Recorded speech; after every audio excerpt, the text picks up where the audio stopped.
times when I go home late, my wife always threatens to kill me. Sabi sa akin ng asawa ko, papatayin kita na eh. Umaga ka na naman umuwi. And you know, my wife is the queen of our home, ha? And she is highly respected by everyone in our household. But you know, I am still alive. And my wife only kills me with love. Common sense dictates that if you are really serious in killing someone, you do not announce it to the whole world. Why would you announce that you will kill someone if you really intend to kill someone? Common sense dictates otherwise. Thank you, Madam Chair. Madam Chair. Thank you. And lastly, alam mo, minsan, nasa Shangri-La ako, nakita ko si Ann Curtis. Ang ganda-ganda pala niya. You know, may desire sa loob ko na nag-init talaga. At na-imagine ko na lang kung anong pwedeng mangyari. Pero siyempre, hanggang imagination na lang yon. Pero, di naman siguro ako pwedeng kasuhan dahil kung ano-ano yung na-imagine ko eh. Thank you very much, Madam Chair. If the Honorable Zamora. Madam Chair, I would like to have those statements stricken from the record. Madam Chair, There is Happy nothing Women's Month, Madam Chair. sexual dun sa sinabi ko. Nothing immoral. It's just, I said, may na-imagine ako. I think there is nothing wrong. Nevertheless, Madam Madam Chair, Chair. I want that deleted in the record. Can the chair hear the proper motion towards I striking make a motion, out from the Madam record? Chair. Honorable Zamora.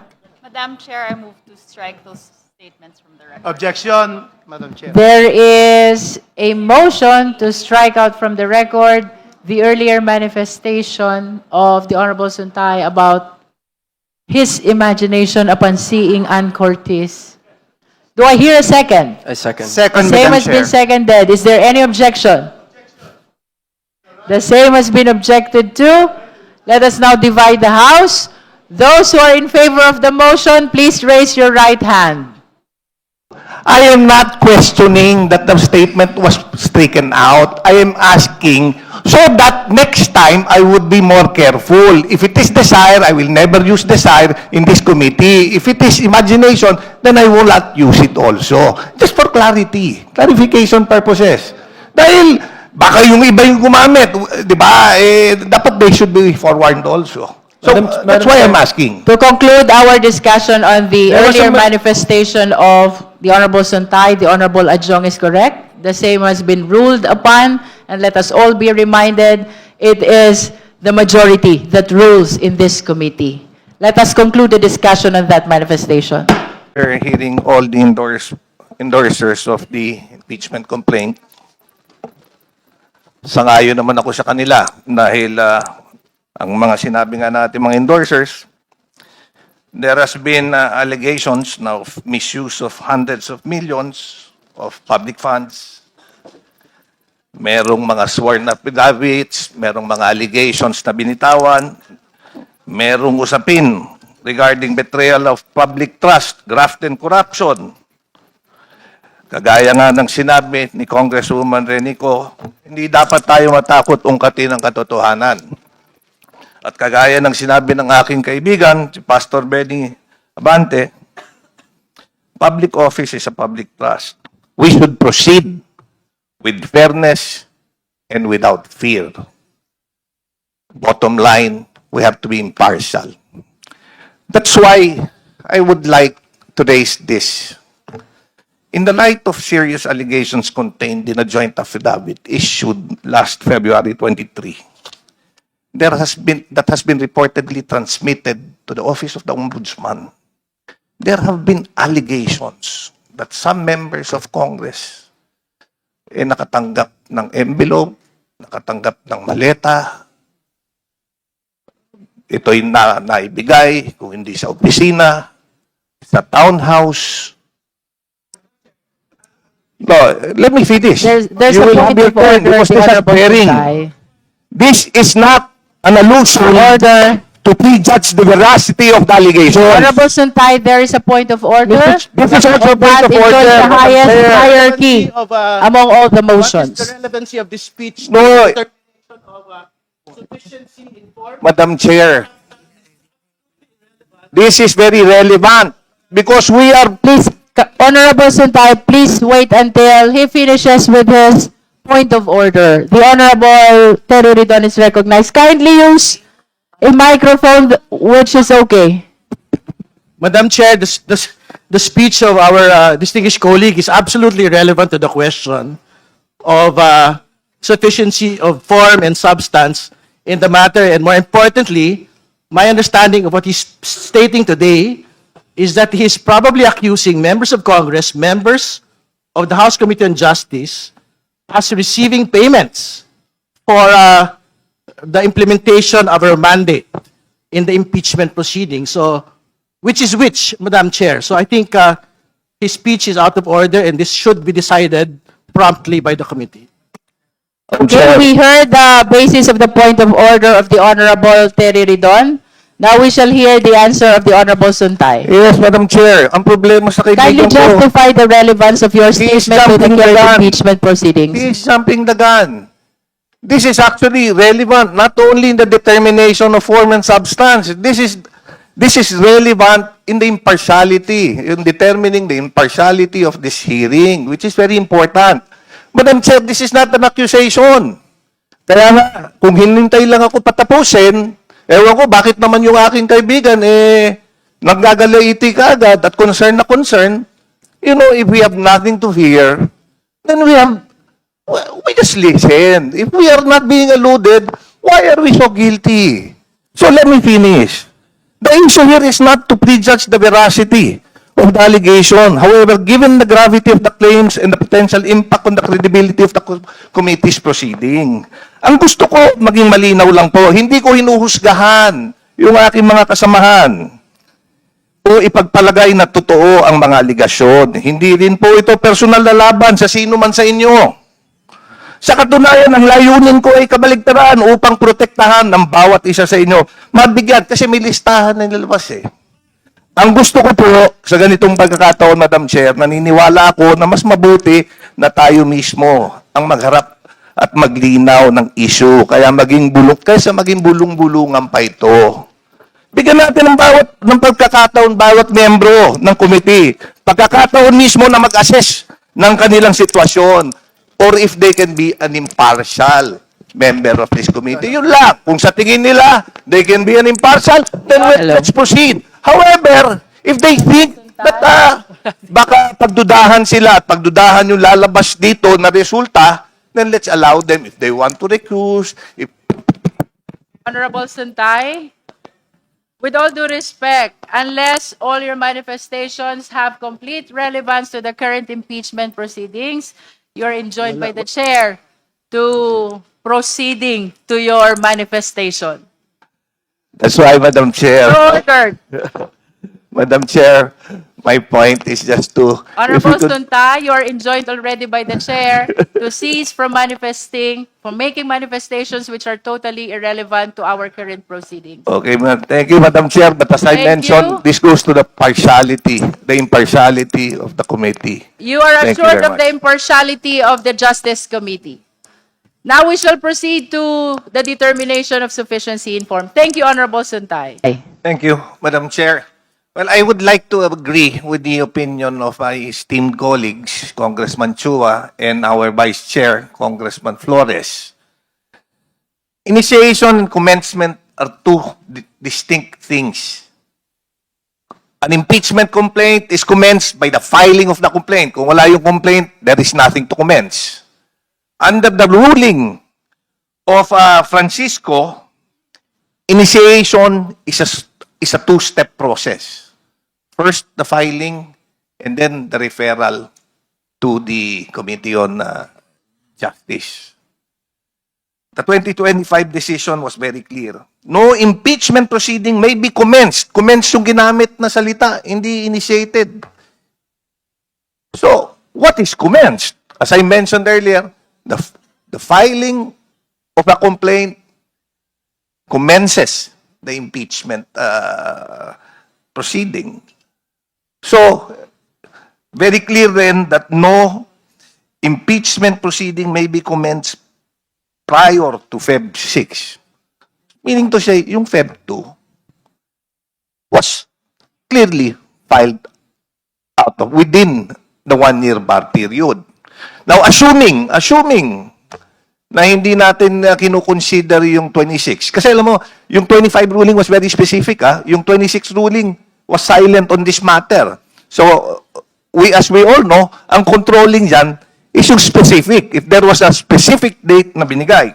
Now, assuming na yung initiation yung pinagbabasihan natin, shouldn't the two-step process also be within outside the 1-year period? Kasi ang mangyayari, para bang manananggal yan, yung initiation, yung filing ng complaint, pasok sa 1 year, pero yung referral, labas sa 1 year. So, ano yung magiging decision? I agree with Congressman Chua, hindi naman natin dinidiscount na maaaring sufficient in form, pero dapat pag-usapan kasi baka masayang. Baka later on, itatakbo sa Supreme Court, tapos sasabihin na Supreme Court, barred yan eh. Then, everything that we're doing here would be for naught. Thank you, Madam Chair. Thank you, Honorable Suntay. Next is the Thank you, Madam Chair. Madam Chair, sa ating mga kasamahan dito sa komite, bago tayo pumasok sa substance ng complaint number 3, mahalagang balikan muna natin ang tungkulin natin sa ilalim ng rules of impeachment. Ang mandato ng committee ito ay simple, ngunit mabigat. Tiyakin na ang bawat impeachment complaint na dinala sa kapulungan ay pumasa sa pamantayan ng batas. Kaya ang panawagan ko sa bawat miyembro ay pairali natin ang parehong antas ng pagsusuri na inaasahan sa anumang legal proceedings. Maingat, patas at walang kinikilingan. Ang tanong sa harap natin ngayon ay hindi kung political controversy, kundi kung ang complaint ba ay naglalaman ng ultimate facts. Na kung ipagpapalagay na totoo, ay bumubuo ng impeachable offense sa ilalim ng Rule 3, Section 5. Mahalaga rin tandaan natin na meron na tayong established standards ang committee ito. Dahil ng ilang linggo lang na nakaraan, dumaan rin sa committee na ito yung impeachment complaint laban sa Pangulong Marcos. Mula sa mga naunang disposisyon ng impeachment complaints, malinaw na sinabi ng komite na ito na hindi sapat ang mga aligasyon na nakaantabay lamang sa administrative process, audit observation, o konklusyon na walang malinaw na factual particulars tulad ng unlawful acts, personal participation, o personal gain. Sa parehong pamantayan na iyon, dapat natin suriin ang complaint 3 and 4. Kung ang mga aligasyon ba ay tunay na naglalatag ng impeachable offense o kung ang mga ito ay naglalarawan lamang ng mga pangyayaring hindi pa naman napapatunayan na illegal na gawain. Ang diskusyon na ito na nais kong buksan ay nakatuon dito sa pamantayan na ito. Now, dadako na ako sa aligasyon. On complaint 3, naisaad na on August 22, If I may interrupt, Honorable Suntay, we are deliberating on a per ground basis. Yes. We are only on the first ground. I'm on the first ground, Madam Thank you. Chair. It was just an opening statement. On August 22, 2022, as alleged, VP Sara requested an additional amount of 250 million for confidential funds, as was stated by the Honorable Congresswoman Laila De Lima. The allegation establishes only that the respondent requested confidential funds. Requesting funds is part of the budget execution process and is not illegal per se. The complaint does not allege that the request violated any law or constitutional prohibition. Thus, no impeachable offense was pleaded. On paragraph 24, it stated, only 125 million was approved for release for the office. But the signing alone constitute an impeachable offense? Signing of a disbursement voucher is a ministerial or administrative act necessary for fund release. The complaint does not allege that the voucher was falsified or illegal. Therefore, the paragraph does not plead any unlawful overt act. On paragraph 27, the cash was placed into 4 traveling bags. VP Sara was, as alleged, even assuming that the instructions was given The allegation describes operational handling of confidential funds. Dahil ang disbursement ng confidential funds, hindi naman cheque ang ini-issue sa mga confidential agent. Naturally, you would need cash to disburse for to be distributed. At 4 p.m., as alleged on paragraph 28, December 20, Acosta gave, ito yung tungkol sa handling raw ng funds, Colonel La Chica gave the full amount of 125 million. The paragraph describes a transfer between subordinates. No allegations is made that the respondent received the funds or personally benefited, which is very important, yung personal benefit. Handling of funds, the distribution should benefit someone. We are trying to impeach the Vice President. Does this distribution of money of the confidential funds ultimately benefited the Vice President? I read through all the entirety of the complaint, and there is no specific allegation that the money was indeed that the money indeed went to the Vice President. On paragraph 37, using her subordinates and the VPSG, this is a conclusory allegation unsupported by factual details. The complaint does not specify the amount allegedly taken, the benefit obtained, the assets acquired. Under Rule 3, Section 5, conclusions do not constitute ultimate facts. The complaint further alleges that the Vice President disbursed the amount in 11 days. You know, we have to take note. The request from the Office of the Vice President was made on August 20, 2022. The funds were approved by the President and downloaded to the Office of the Vice President on December 20. 11 days before the end of the calendar year. So, but the question is, does rapid disbursement alone constitute an impeachable offense? Does it establish illegality? Confidential funds may be disbursed quickly due to operational requirements. The complaint fails to show the unlawful diversion. Saan ba ginamit yung confidential funds? COA issued, it is true that COA issued its first audit observation memorandum. But an audit observation memorandum is a preliminary audit finding, requesting clarification. It does not establish liability nor show that respondents personally falsified documents.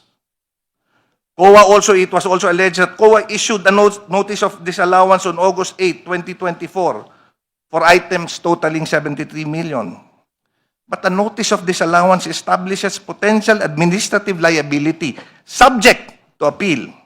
It does not automatically establish criminal conduct or an impeachable offense. Now, ang kailangan natin malaman, is there a final audit observation issued by the COA? O wala? Because I was going through the complaint, there was no mention of a final audit observation. If there was, then it was not contained in the complaint. So, Madam Chairman, with regards to the first allegation, on my part, these are my observations. Thank you very much. Thank you. Since I observe that we are beginning to become passionately engaged in our deliberation, I am reminding the justice members to limit the manifestation. Thank you, Madam Chair. I completely agree with my distinguished colleague, Congressman Rufus Rodriguez. Constitution is very clear in its enumeration of impeachable officers. The Secretary of Education is not one of them. The actions of the Vice President as the Vice President of the Philippines is separate and distinct from her actions as Secretary of Education. But assuming for any stretch of imagination that we find the thing one and the same, the complaint alleges the exchange of the exchange of money exchanging hands, but it does not allege any wrongdoing or illegal act. Kasi yung narration, sinabi lang, napunta, binigay dito. But that's the very nature of confidential funds. It's money changing hands, being distributed. And in all those narrations, we cannot simply assume na and simply conclude that the funds was actually went to the vice president and became for her for her enjoyment. So I think that is a conclusion kasi doon sa narration sinabi napunta kay whoever, kung kani-kaninong mga tao. Kung kay VP directly at sinasabi natin siya ay nagpa-withdraw, bakit kailangan pa umikot yung pera kung siya sa kanya rin pupunta? There is nothing in the complaint that states that it was used illegally. What is present is a conclusion made that it was used illegally. We cannot simply say that it went to VP Sara for her personal gain. Thank you, Madam Chair. Madam Chair. The Honorable Tai. Thank you, Madam Chair. Well, once again, while the complaint has a narration of movement of funds, again, it is anchored on hearsay. As stated, sinabi, nanggaling daw kay VP Sara. Pero hindi si VP Sara yung nagbigay nung envelope. Pangalawa, the allegations that money were used to manipulate procurement, disbursement, and liquidation process to benefit VP Sara are based on mere conjectures. Bribery is a transactional crime. It involves a public official performing an official act in exchange for a gift or favor. It can be direct or indirect bribery. But nowhere in the complaint did it show any contracts to be influenced, any contractors to be given in exchange for the alleged envelope. So once again, we cannot just conclude that it is to influence procurement or liquidation without any facts.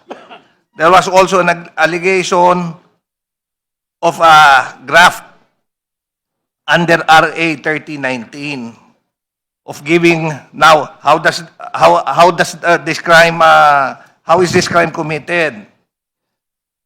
It can be committed by officials acting alone to benefit themselves or others.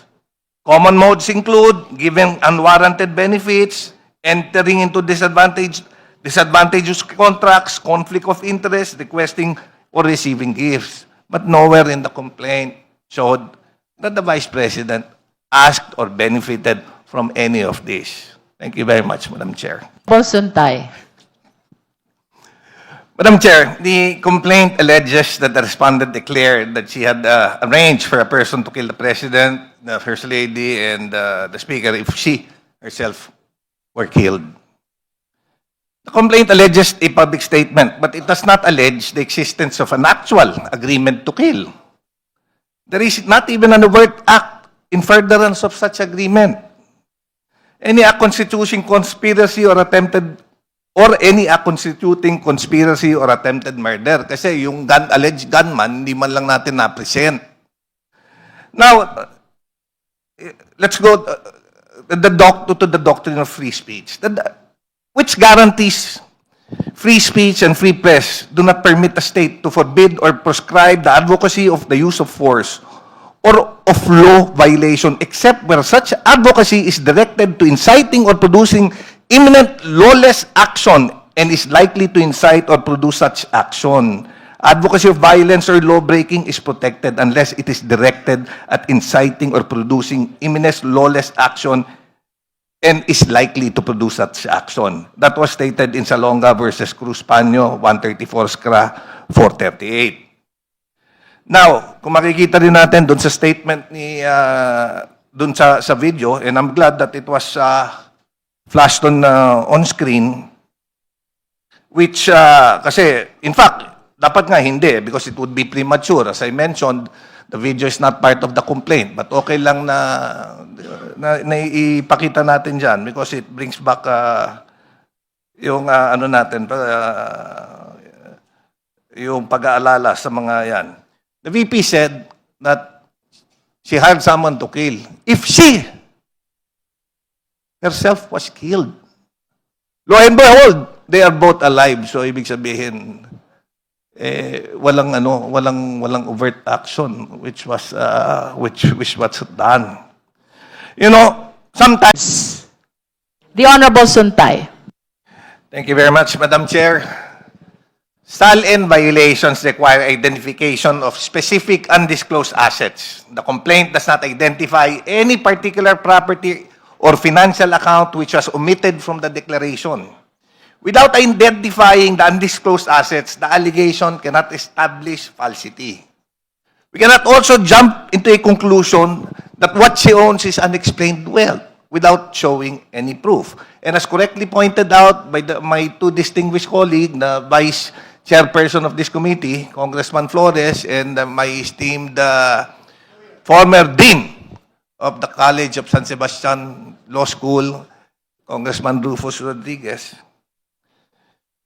actions to impeach the Vice President, it should be actions which is attributable to her during her term as Vice President. The non-declaration in her SALN in 2006 to 2015 clearly shows that these are SALNs when she was neither nor the Vice President, the sitting Vice President. Now, as also pointed out by our good colleague, Congresswoman Laila De Lima, wala pa silang proof. Papasupina pa lang. At the very most, this is a fishing expedition kung maghahanap pa lang tayo ng proof. Kung ang gagawin natin basihan, yung statements ni former Senator Sonny Trillanes, then it is chismis and at very best, hearsay. Because it was already happened before. So, clearly, on this ground, there is clearly no basis, Madam Chair. Thank you very much. I just wish to reiterate that earlier, the Honorable Suntay first, and then the Honorable Rodriguez. Thank you very much, Madam Chair. Well, as we could see, based on the videos, lalong-lalo na yung una, statement ni BP Sara doon, patuloy natin mahalin ang ating bayan, which is very telling ang kanyang disposition. Yung mga ibang videos, hindi ko na-explain because I will not be able to explain it anymore because I cannot explain it better than how my esteemed colleague Rufus Rodriguez explained it. Baka masira ko lang yung explanation niya kung tutulungan ko dahil maganda na yung explanation niya. Well, then dadako na lang tayo sa culpable violation of the Constitution. In the context of the Philippine Constitution and the ongoing 2026 impeachment proceedings, this proceeding, culpable violation of the Constitution is a high legal bar. It is not just about breaking the law, it is about a specific guilty breach of the fundamental law of the land. Kung ang pagbabasihan natin, yung mga pinakitang video, I don't think we will see any fundamental breach. The key word here is culpable, which implies a degree of perversity or guilt to commit this offense. The official must have acted with a deliberate intent to disregard the Constitution, which I believe is non-existing. Kung dadako naman tayo sa sedition at sasabihin natin, hindi. Seditious yung mga ginawa, kahit na nakita naman natin na hindi. Ang mahalagang tanong sa batas ay hindi lang kung nagpunta sa rally, nanood, o may nasabi ang isang opisyal.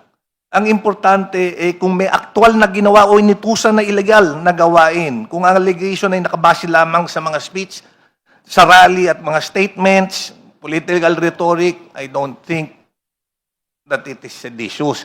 Alam ng mga kaibigan natin sa Makabayan yan, madalas silang mag-attend ng rally eh.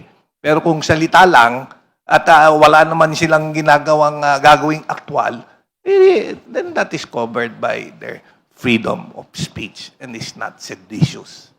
Thank you very much, Madam Chair. Individually or collectively, looking at all the videos shown, there can be nothing seditious that can be attributed to the Vice President.